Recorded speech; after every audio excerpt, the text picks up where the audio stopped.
there or is there not a magma chamber underneath Yellowstone National Park? Yes.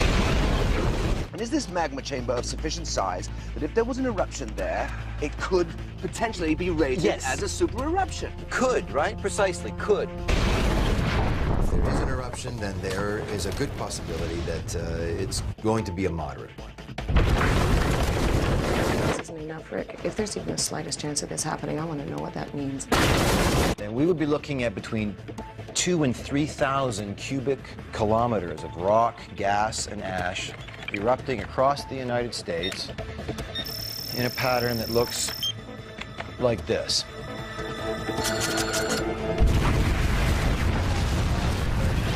Expects an eruption anytime soon, and possibly with devastating consequences for America and the world. Jesus, Rick, just be honest with me. I'm being honest with you, yes. This is going to be a big eruption. You've got to come with us. I don't need you to tell me what harmonic tremor means. If I agree to a raid, everyone's going to think that we've got a super eruption on our hands. But I am not going to be held responsible for some kind of mass panic. Mr. Lieberman, Mr. Yes, Lieberman, hang on, Mr. hang on. Lieberman, Yes. Are you still denying the possibility of a super eruption? It's twice as likely as an asteroid strike, according to some experts. And half as unlikely as being struck by lightning, Miss Chinnan. And how many of us lose sleep over that?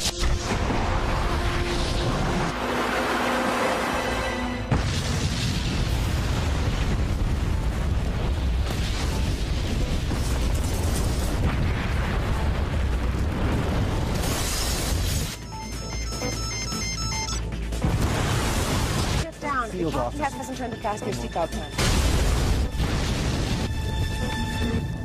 on. This is it, Matt. It started.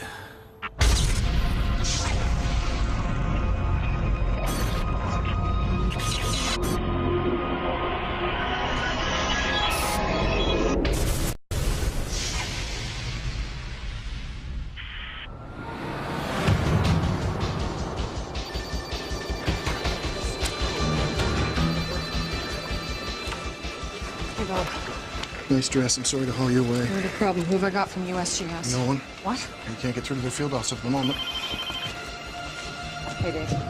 Michael Eldridge is on his way over. Is this vac imagery all we have on this? Yeah, and it's only a projection. What? Yeah. Okay, Air Force, I need a plane up there as close as it can get taking a look at this thing. Let's brief the White House on little we know so far. Dave, get VAC on the line. I want to talk to Governor Marshall in Wyoming, Joe Foster at Homeland, and keep trying the Yellowstone field office. And Bob, please get me something else to wear. Sure. Mary?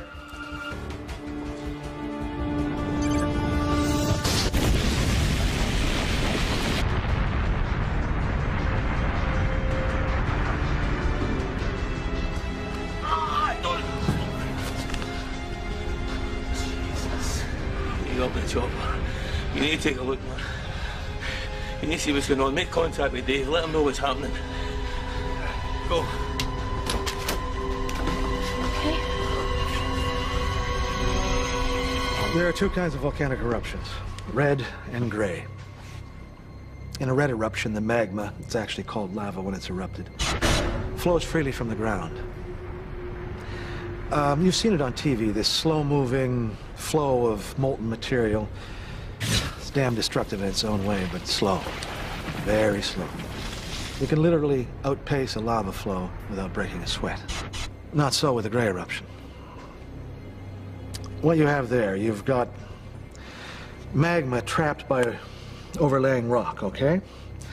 The pressure builds and builds to the point the whole thing blows. The magma under pressure turns to foam and gas, which bursts upward in a vertical column at twice the speed of sound, 50 kilometers up into the stratosphere. Sir, there are no cell phones permitted on this aircraft. I understand. I need to... Sir, I have to ask you to turn your phone off. My name is Richard Lieberman. I'm the scientist in charge of Yellowstone Volcano Observatory. I'm receiving news of an emergency here that could affect the flight path and safety of this aircraft. My God, has something happened? I need to speak to the captain, please. Okay.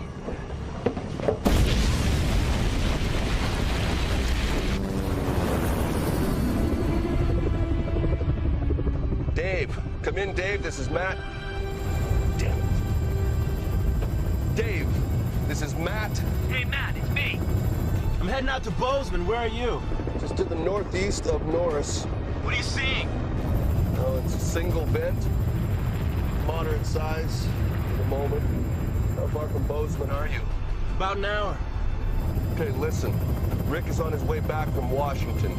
We got shaken up pretty good back at the field office. It's completely down. What can you do for us? I'll be up and running in 30 minutes. It's been estimated that within the first hour, 100 million tons of pumice, rock and ash were ejected, powered out by something with the explosive force of 1,000 Hiroshima bombs. Then the wind carried the top of the column eastwards.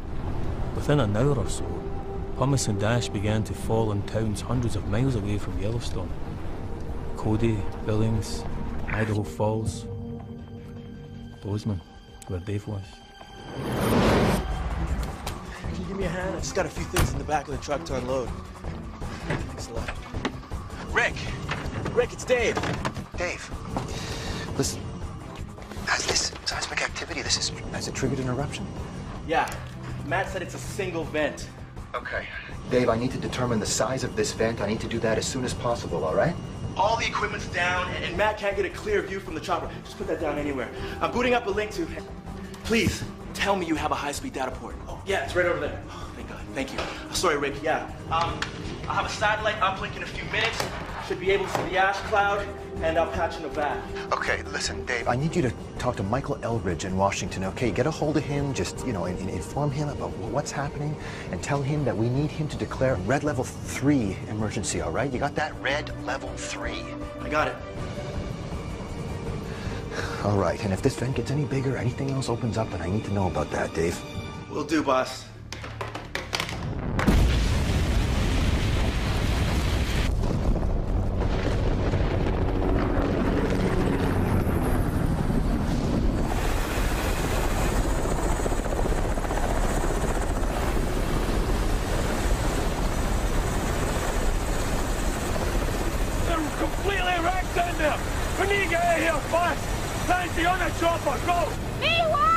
Because I say so! Go!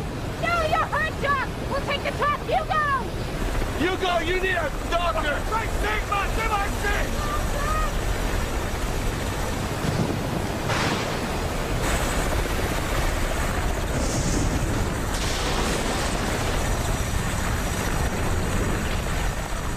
The biggest danger from an explosive eruption is the pyroclastic surge. It happens when the pressure of propelling the eruption column up into the air fluctuates for just a second, and part of the column spills from the side of the volcano. The surges from Mount St. Helens flattened every tree within miles and killed over 50 people. Let's just say we weren't going to hang around to watch that happen at Yellowstone. Get going!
Field office too close. With hindsight, yes, but you have to be close to get accurate information. And no No one could have anticipated the size of that surge, its direction, or its speed. Pyroclastic surges can travel at up to 800 kilometers per hour, with temperatures of up to 500 degrees. They incinerate everything in their path, absolutely everything. It's hell coming towards you. They didn't stand a chance. All of them? Are you sure? Yes, I'm sure. I just talked. Oh, Jesus. All right, where's Jock? Mm-hmm. No, I'm walking into FEMA now. Just hang on.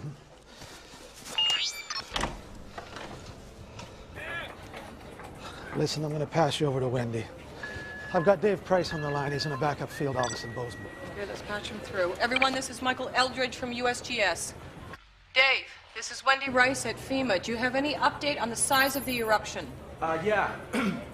Jock Galvin left the scene by chopper a little while back and said it was a single vent. But the GPS and SRI data show signs of swelling all over the park and increasing earthquake swarms.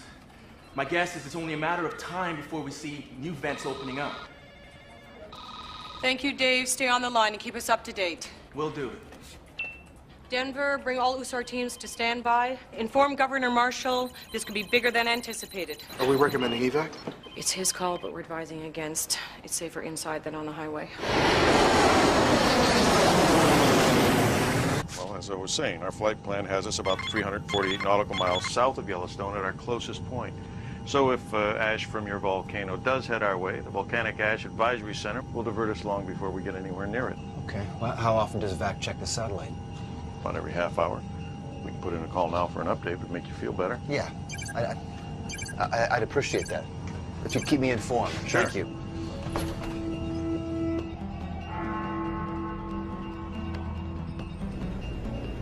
We're just getting reports, unconfirmed so far, of a major volcanic explosion in Wyoming in the United States.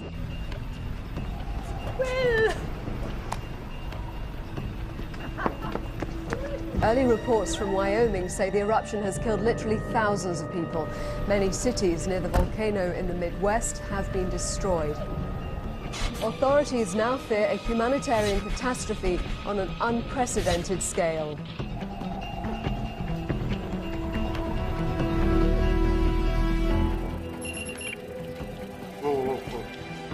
Boise, Idaho's reporting a citywide blackout.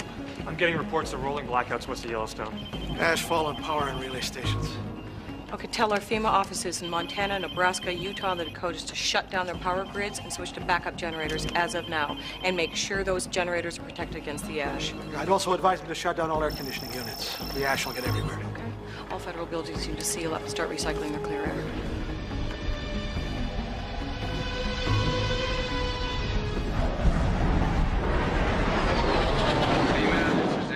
Trigger 2, over. Go ahead, Trigger 2. I'm now monitoring the eruption column at level 500. Indications are below about 290. The wind is westerly, but above that it bears around to 7 or northwest. Over. Hank. You got those coordinates?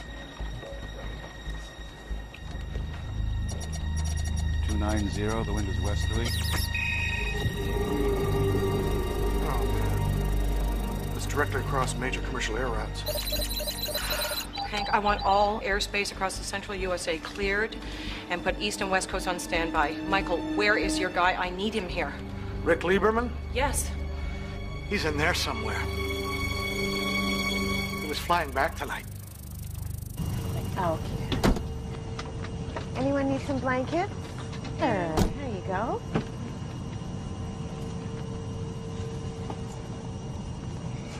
So, it's a single vent. Single vent? Yeah. So Mount St. Helens, then? Yeah. Like you said? Yeah.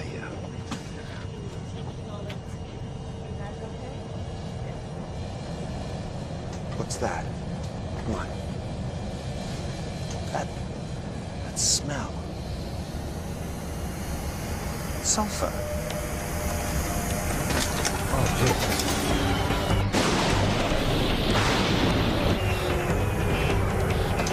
stall warning. Okay, we lost 2 and we're losing 1. We lost both engines. Throttle back, both. I have control. At beginning, 180.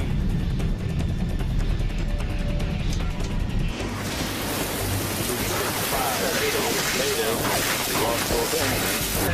Lost both engines. You have control. Starting 180.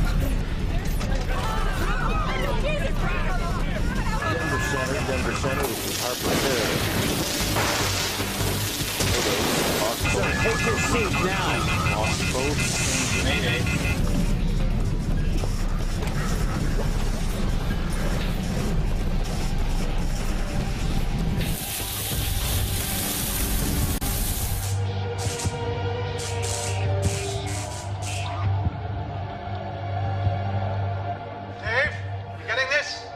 Yeah, I got it. Does the guy have a zoom? Can you get him to zoom in? Trigger 2, can you zoom in?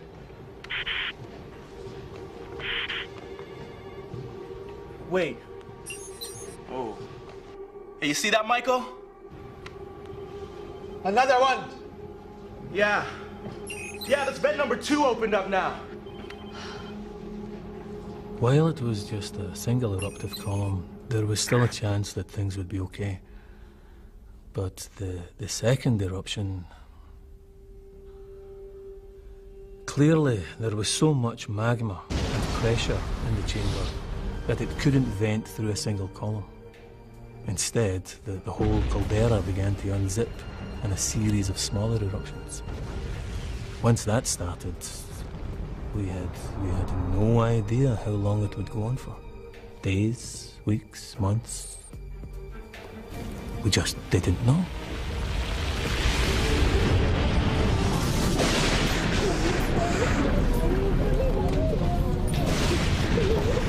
Wing anti-ice, engine anti-ice, PU.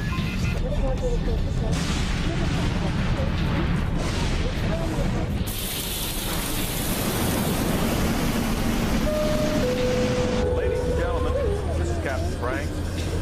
We'll very shortly be making a precautionary landing at Cheyenne. The ash cloud has blasted the cockpit window. We're landing blind. On the back of the seat in front of you, clasp your hands under your knees. Ring. Ring. Ring. Ring. Ring. Ring. Ring. Ring. Ring. Ring. Ring. On average, worldwide, about 4 planes each year unexpectedly fly into ash clouds. And on that night, 35 did, and that was just over the U.S. Flying into one of these ash clouds is worse than getting a dump truck full of sand thrown into your engines, because volcanic ash was rock. The ash melts over fuel nozzles, a turbine, various engine parts. The really amazing thing is how often the engines survive and restart once you get back into clean air. So we were among the lucky ones. We got down in one piece. And by the time we did get down, no one else was taking off anywhere.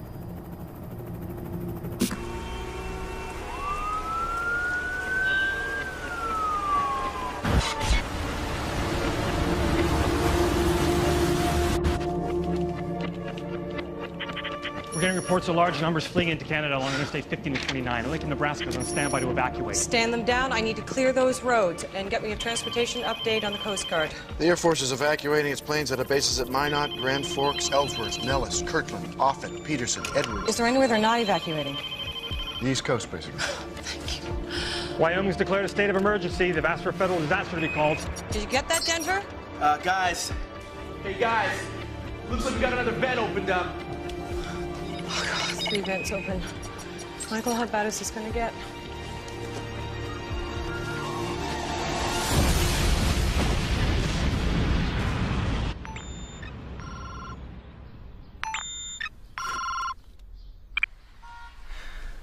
Hello?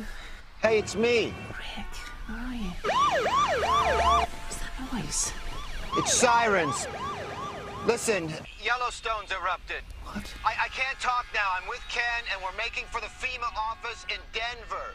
Denver, why? And when I get there, I'll call you. No, wait a minute, Rick. Are you... You know, I feel... Hello? Rick. Are you there? Rick.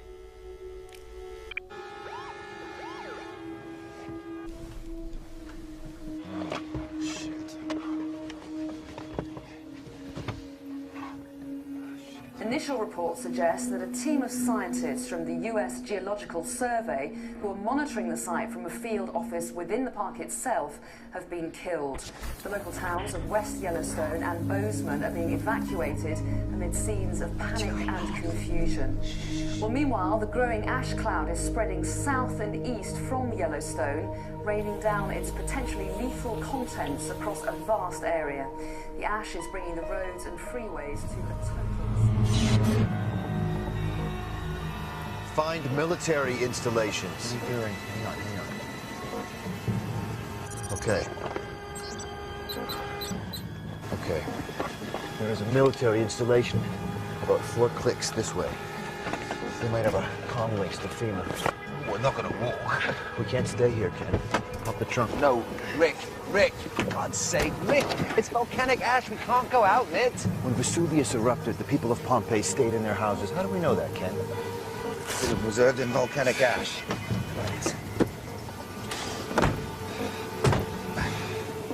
We'd already seen from previous eruptions, Mount St. Helens, Montserrat, Pinatubo, we'd already seen that the terrible damage that even small amounts of volcanic ash can do. If it gets in your eyes, it can blind you. When it's breathed in, it will mix with the moisture in your lungs to form a suffocating cement. It's also unbelievably dense. Just 20 centimeters can collapse a roof, half that amount if the ash gets wet. Only people living within a 100-kilometer radius of Yellowstone had been evacuated. Everyone else, caught under the ash cloud, was in serious danger. Dave, are you getting this? Yeah, I'm seeing it. 2 more vents makes 5. I'd say the caldera is definitely opening up. What do you think, Michael? I concur with that. Man, I'm just hoping the room service guy's still around.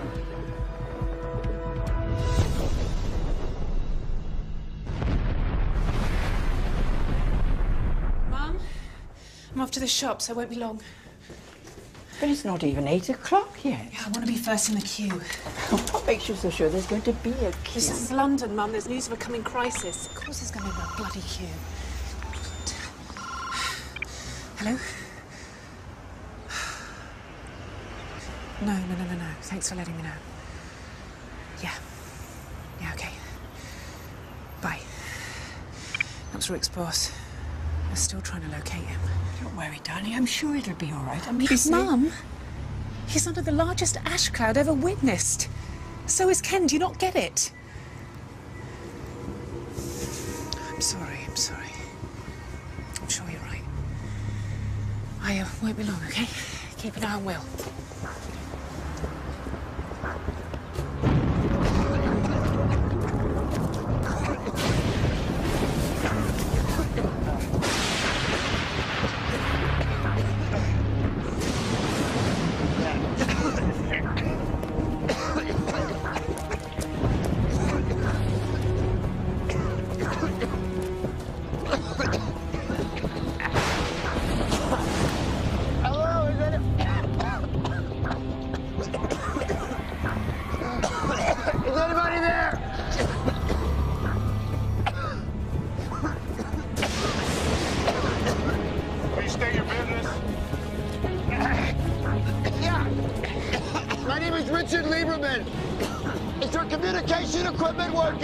Yes, sir, it is.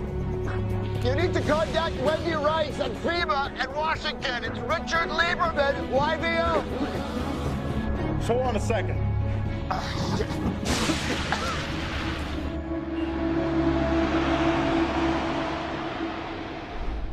There'll be a living hell beneath the asteroid. It will be swelteringly hot. It will be sticky, and it will be extremely dangerous. And what can people try to do to help themselves? Well, if they're caught out in it, they're going to have to try to seek shelter. Or if they're living in buildings which aren't well constructed, then the roofs are going to collapse. So they need to find somewhere safe.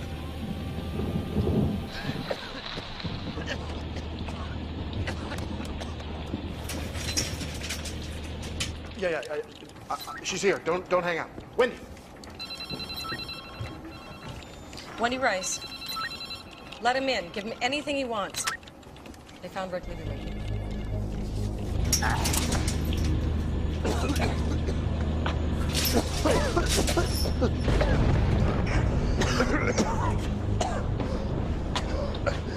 I'm Sergeant Jeffrey Johnson. Hope you guys understand the precautions. Thanks, guys. Thank you for letting us in. There's water downstairs. Thank you. After you guys.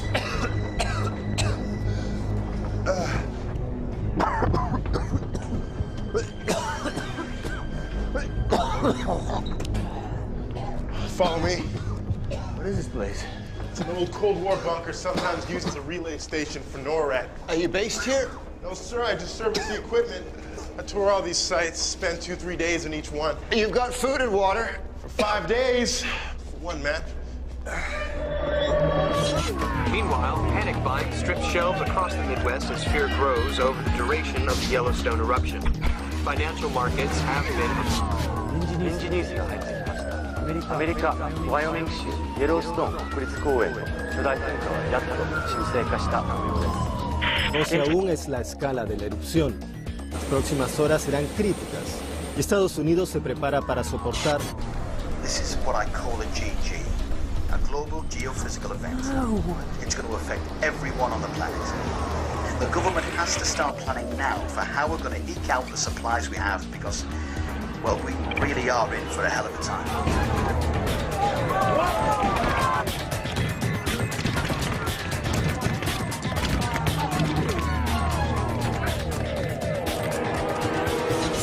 The eruption is still the subject of conflicting and confusing reports.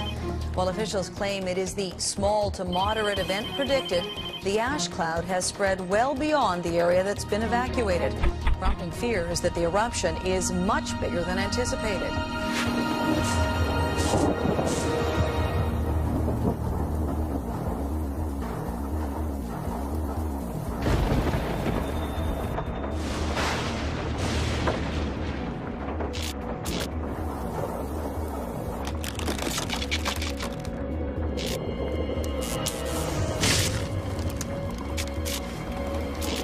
God.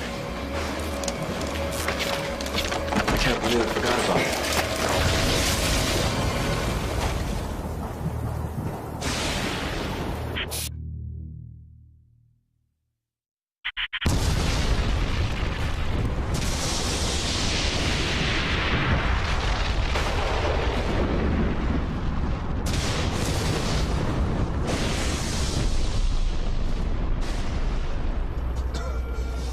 Try that again. We can go back to what you had before. There we are. Are you getting this, Rick? Yeah, almost. What do you make of it? Show me the satellite image. Mapping, bring up satellite.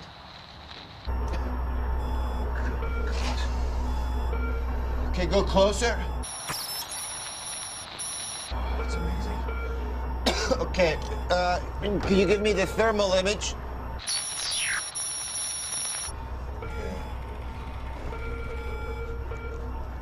Hey, Wiley, what's he doing? Gauging how big the eruption is. Trying to figure out how long it'll last. Well? Looks to me as if the various vents are beginning to define the rim of the new caldera. So I suspect that eventually they'll all merge to unzip themselves into a single massive vent. Rick, can you give me any idea of how long this eruption will last? Well, this looks about half as big again as the previous caldera, so I think you're looking at something 60 kilometers by 90 kilometers. I mean, we are looking at an event on the scale of the Huckleberry Ridge eruption. It was the first at Yellowstone. And the biggest. And? And If that ejected 2,500 cubic kilometers of material, then we have to make some kind of estimate for the rate of ejection, and then you do the math, and you've got your duration. Give me a figure, Rick. Say that again? A figure. Give me a figure. What, you want me to guesstimate? Yes. We're looking at a duration of between 5 and 9 days. But it doesn't matter how long it lasts, when you make no mistake, we are looking at a VEI here. So there's no question anymore. What happened? Lost the link. Let's get that signal back. VEI 8, Michael. Super eruption. Yeah, the worst case scenario. No, it isn't. Jock Galvin, he was at the field office when the The eruption worst started. case scenario isn't a super eruption. The worst case scenario is a super eruption which goes on and on. If a volcano ejects more than 1,000 cubic kilometers of magma, it's a VEI 8. The magma chamber under Yellowstone has the capacity of 25,000 cubic kilometers. Problem is, we don't know how much of that is eruptible magma. But that is what will dictate whether this eruption goes on for days or for weeks.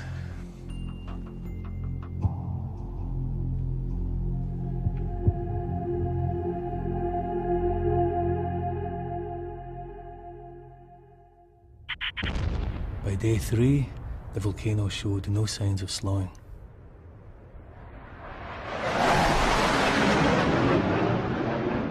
The ash cloud had covered 3/4 of the United States. Cities like Chicago, St. Louis, Detroit, Minneapolis, they were at a total standstill. Roads, railways, airports were all closed. The power supplies failed. The water was polluted. Every day it moved eastwards by another 150 kilometers. And all we could do was sit and watch.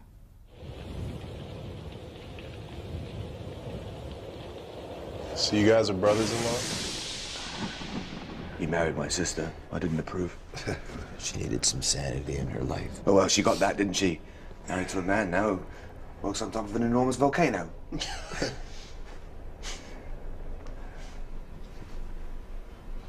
Where's she now? Fiona, she's in London. Well, at least she's okay. She's not okay. She's not okay. And as long as this eruption continues, there's nobody on the planet that's going to be okay. You can't afford to think like Oh, that, can you? come on. Toss a coin. Heads we live, tails we die. It's that random, Rick. Don't you try and be reasonable. Not now. Oh, come on. We're running out of water. We're running out of food. The air is slowly turning to poison. You believe in God, sir?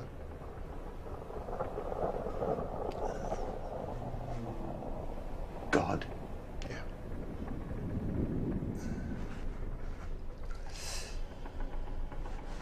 You think, you believe that this is all God's wrath, Johnson? I believe in his mercy. Oh, nice.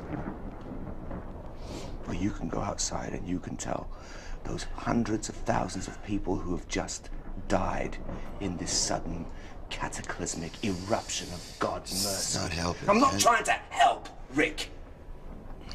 You expect optimism at the end of the world, Well, if that's what it is, then we should probably go upstairs and take a big gulp of air then. Because otherwise, what are we sitting down here for? You know, are we delaying the inevitable? Is that what we're doing? In my book, that's exactly what we're doing. Well, in my book, I'd like to think that I get to see Fiona and Will again. You know, and in Johnson's, that he gets to see his family. I think as long as we remain focused on that, we're going to be a lot better off. Yeah, well, my book's more pessimistic, you know. Yeah, well, Your books always are. L'eruzione possa essere contenuta o se ci troviamo di fronte ad uno dei peggiori disastri. We have no clear idea of how long it might last or what devastation it might reach. تشير آخر الأنباء إلى أن الحمم والصخور التي قذفها الانفجار البركاني. Listen to the advice of your local emergency services. Follow it. May God be with you all. Hundreds of thousands of US citizens are homeless as they've fled from the ash cloud that now covers 3/4 of the country. Thousands of others have been trapped in their homes, and the Federal Emergency Management Agency admits it could be weeks before they can get aid to them.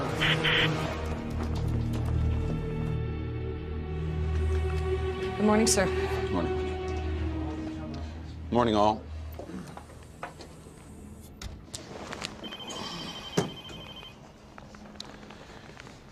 One hour ago, Air Force One took off from Andrews en route to a military bunker in Florida.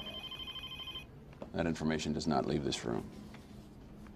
You can't run a country under several feet of volcanic ash, but some sections of the media will still say she's running away. Now, can we get to business? Wendy, how many people in the fallout zones? About 25 million. Casualty estimates so far? In the immediate zone, 90%, excluding those that got out early.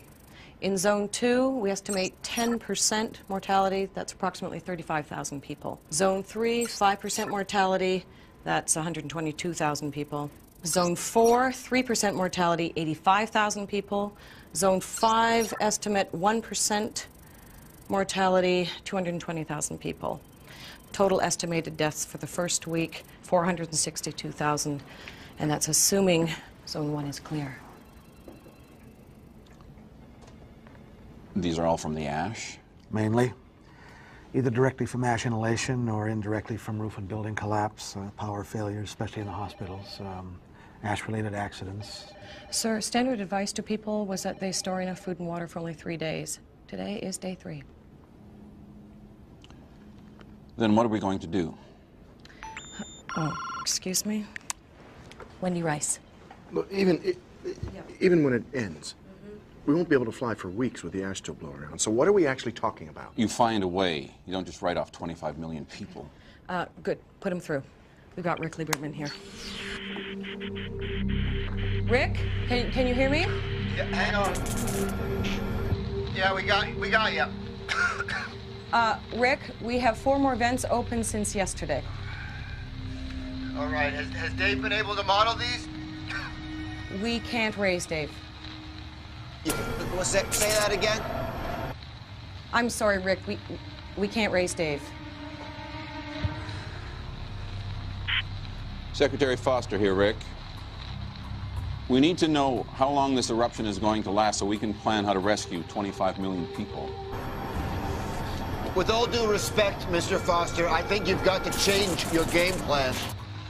What you have told people is to stay put and to sit this out and to wait for your help. I believe there's simply no realistic way for you to honor that, sir. And I think that if you do, people are going to die waiting for you. You need to retract your advice. You need to retract your advice. You need to tell them to come to you. Mr. Lieberman, FEMA will draw on every resource possible to rescue these people. That's our federal obligation. No, sir, this is not about protocol, Mr. Foster. This is about survival and nothing more. I mean, when this ashfall stops and the air starts to clear, the people who are trapped are going to, like we are going to start walking. They're going to start walking rather than stay here and wait to die. And they're certainly not going to make it, sir, without your help. You need to help us. You need to tell us where to walk. We need to have supplies dropped for us along the way. I mean, if we are going to walk for life, then it's up to you guys to help us. Damn it. He wants people to walk through the ash? Wait, is he crazy?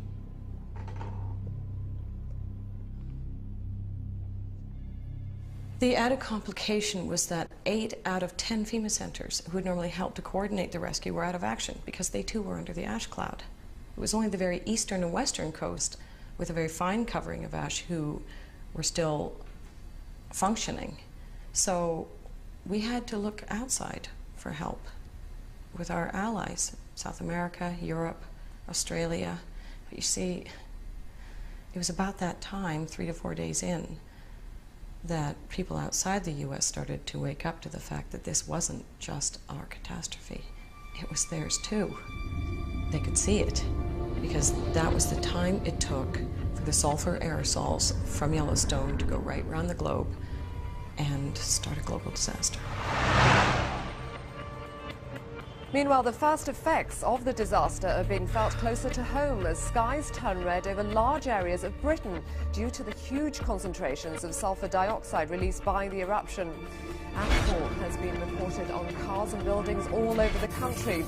Well, how serious these effects will become largely biggest threat to life in the USA at the moment. The new twist has been the onslaught of really heavy rainfall. When you get big eruptions like this, tiny ash particles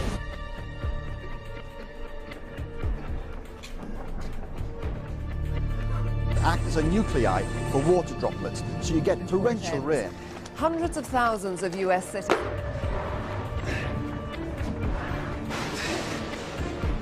Lahars from the volcano swept 23,000 people to their deaths. Thousands of others have been. Well, how serious?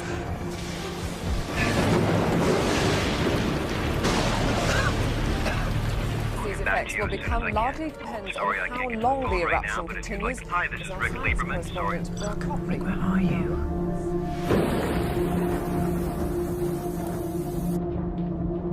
I just keep thinking, could I have done something different? Should I have done something different? Just been more decisive or stronger if I could have, made the call earlier. Maybe that would have changed things. Maybe that would have saved some lives. I guess that's up to other people to judge. And my family, it's them who will be left with the fallout of that. These men that I'm with, they think that if we stay, but that we're going to be rescued. But I honest to God believe that if we wait, if we just watch and wait, I honest to God think that we're as good as dead.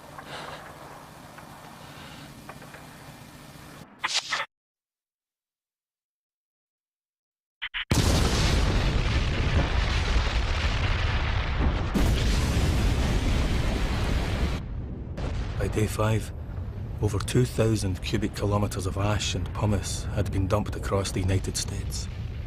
2,500 times more than the fallout from Mount St. Helens. But that was only about 10% of what was in the magma chamber. How much more would come out depended on how much more eruptible magma was down there.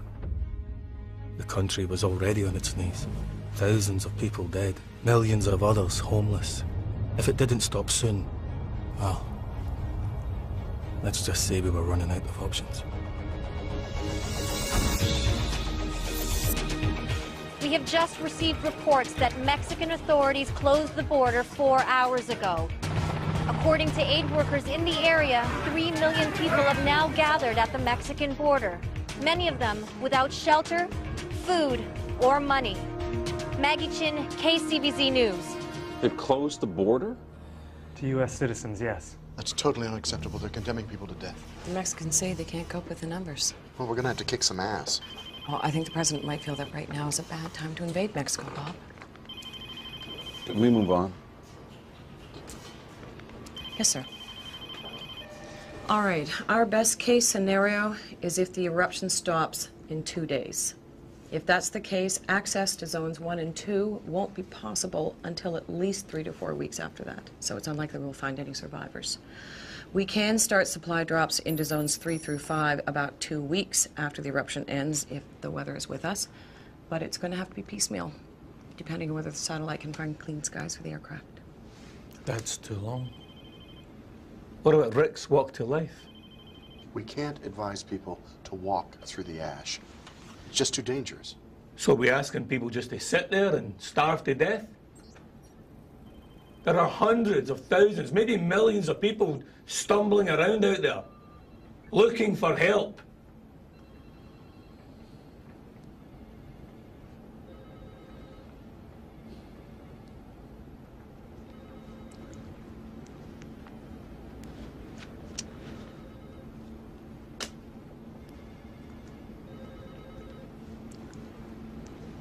Sir?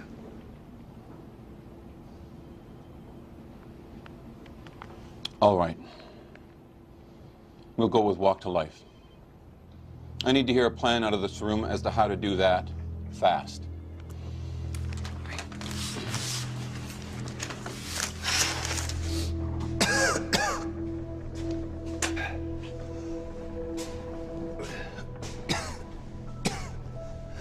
Well, It's still raining. Ash? Save the battery. You're gonna need it outside.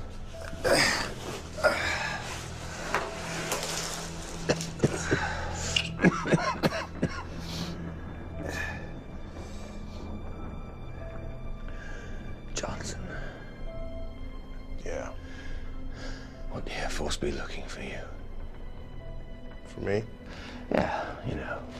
Leave no man behind and all that. That's the Rangers. So the Air Force does leave men behind? I guess. I should have joined the Rangers. Cheyenne's our best bet. We should head there. FEMA. FEMA knows we're here. They'll send somebody, Kenny. FEMA's got 25 million people to save. By the time they find us, we'll have starved to death. Not if we eat Johnson. Try it, man. Definitely a book in this when we get out. Oh, I don't know. One doesn't like to say I told you so.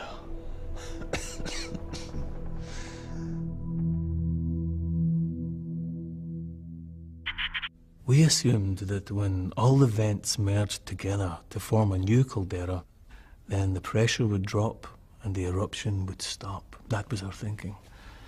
Then, on day 7, our seismographs began to pick up massive quakes, and we realized that the ground within the new caldera rim was beginning to collapse into the empty space left by the ejected magma.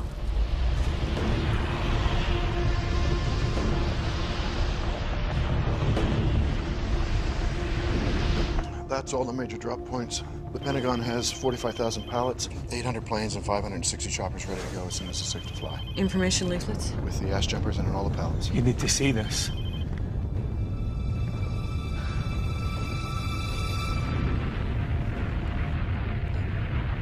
Does this mean... This means that the pressure holding the eruption column in the air is beginning to drop. It's a good thing. It's a good thing. And now to the news that America has been waiting for, the end of the super volcanic eruption at Yellowstone National Park. At 9:17 a.m. local time, the eruption column began to collapse. Ocurrida en el Parque Nacional de Yellowstone, Wyoming, Estados Unidos, parece haber llegado a su fin. 这是整个火山爆发当中具有关键性的转折点。 Huge pyroclastic surges, which radiated out over 100 miles from the base of the column, overwhelming the U.S. Air Force drone that's been monitoring the eruption. Across America, the overwhelming task of trying to bring aid to the estimated 29 million people trapped by the ashfall begins. Authorities now admit it'll take weeks, if not months, to reach those trapped closest to the volcano. We're gonna head back toward the interstate and then turn north. Any abandoned vehicles we come across along the way, I think we should stop and check them for water in the washer bottle, food, anything we can use. Okay. Okay. How far? Outskirts of Cheyenne are approximately 25 kilometers. You know, I've got to say, Richard, this has been a crappy book tour so far.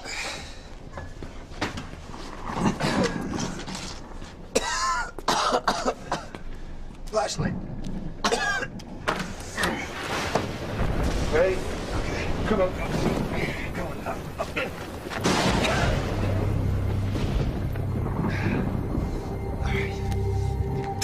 All right. You okay?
It used to be BC and AD, before and after Christ.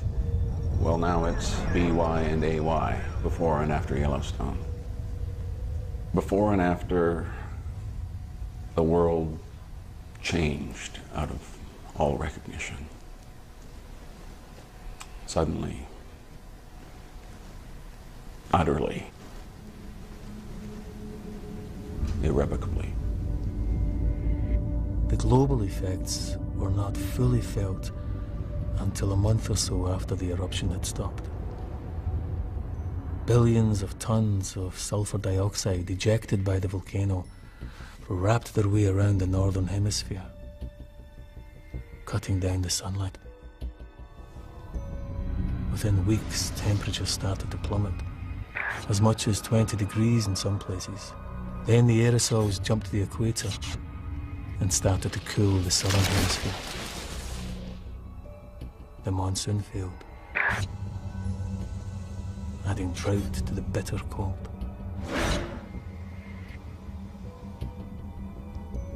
Climatologists say it will start getting better in a few years. But let's just say, I don't think I'll live to see another tan.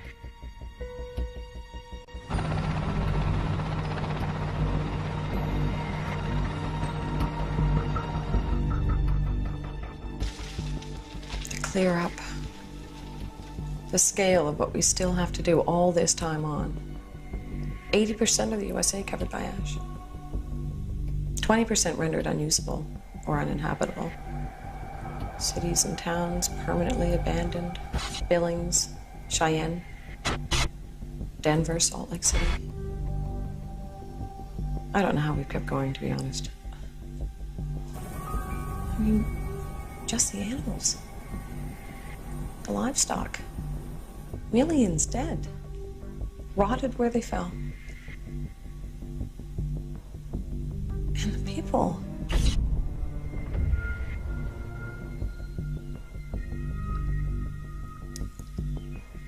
If it hadn't been for Walk to Life, 7.3 million lives saved. That was an achievement. And it was Rick's achievement.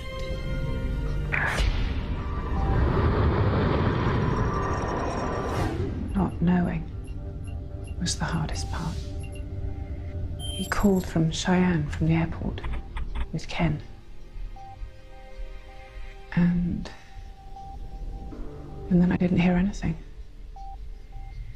Until Michael Eldridge called from FEMA to say they were in this bunker place. But safe. But then, when there was no news, I gave up all hope of ever seeing them again.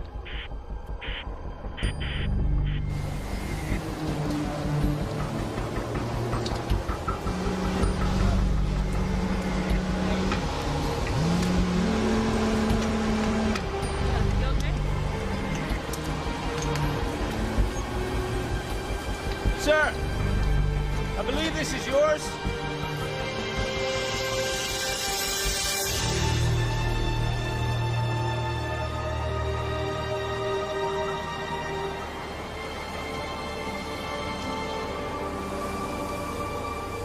Why did I choose to come back? It's hard to say, really. To face the reality of what nearly happened, I suppose. How close we actually came to never leaving this place at all.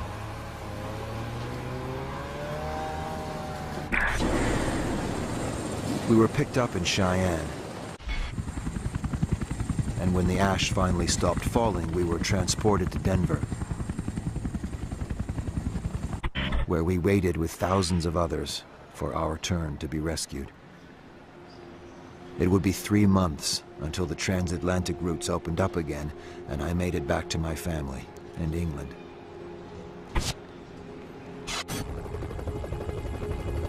But I soon realized I couldn't stay there. Not until I'd seen for myself what had happened to Yellowstone. The place I'd spent my whole life trying to understand.